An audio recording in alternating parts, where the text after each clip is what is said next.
Welcome back to Free Media. I'm Amber Duke. And I'm Robby Soave.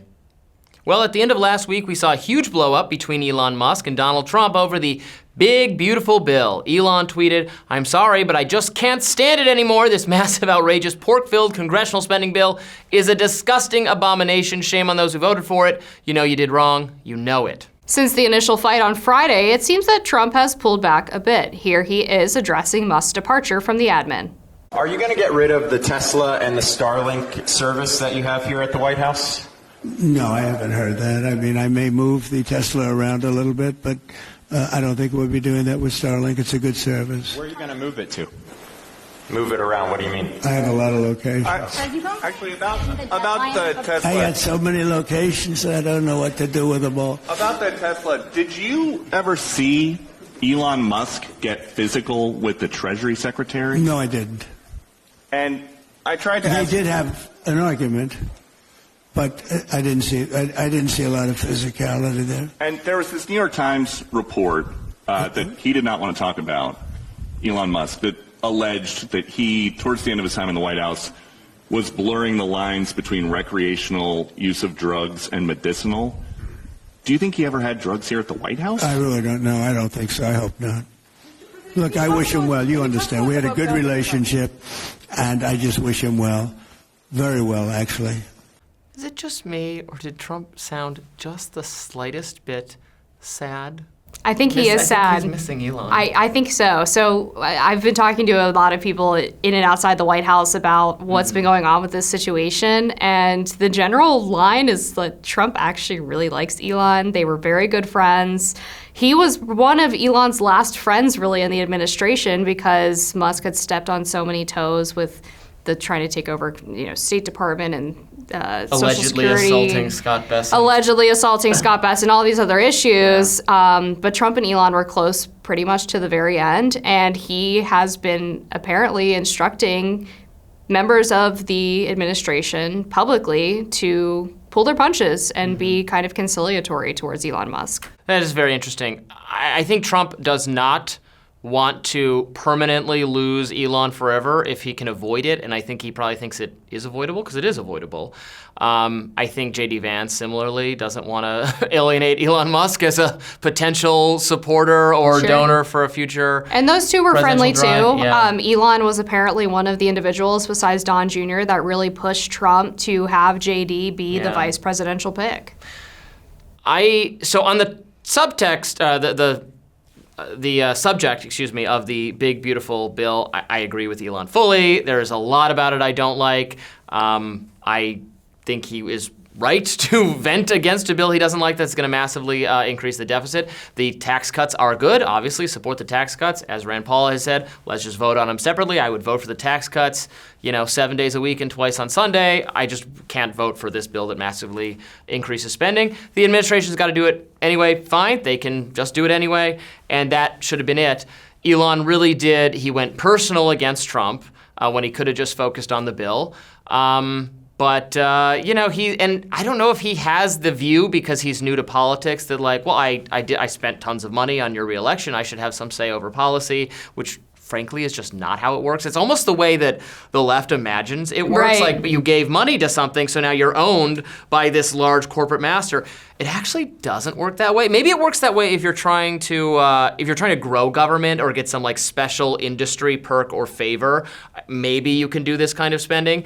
But if your project is like the ideological limiting of government, he's just learning. I've said this before in other shows. He's just learning exactly what the Koch brothers learned 15 years ago when they paid for the campaigns of tons of Republicans. The thinking being those people, the Tea Party, were going to cut government, and then government barely got cut, didn't get cut at all.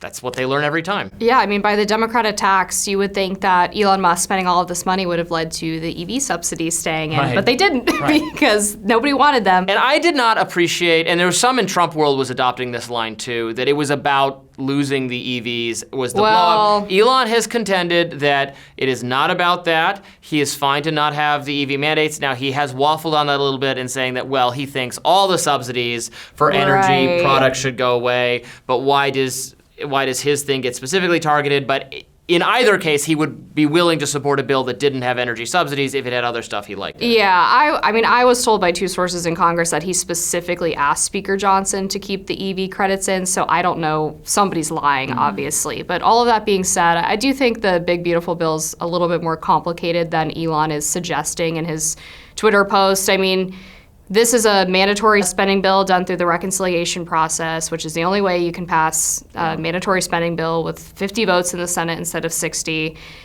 The appropriations bills would be the ones where you would see the majority of the DOGE cuts instituted because those are on discretionary spending, which is why the rescissions package with $10 billion worth of cuts is being sent to Congress to pull back money that Congress has already appropriated. Rescissions also get done with 50 votes in the Senate instead of 60. And we're all aboard for that happening.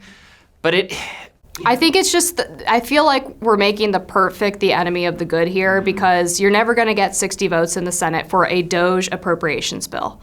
It's just not possible with the current makeup of the House and the Senate. And so there has to be some realism that politics is the art of the possible. I would just like to make them do it then. Make them filibuster it. Make them take that action.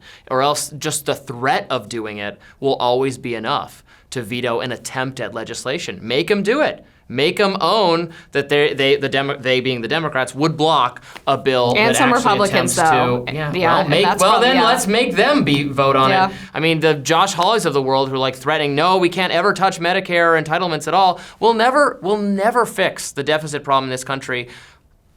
Pick one: entitlements, defense.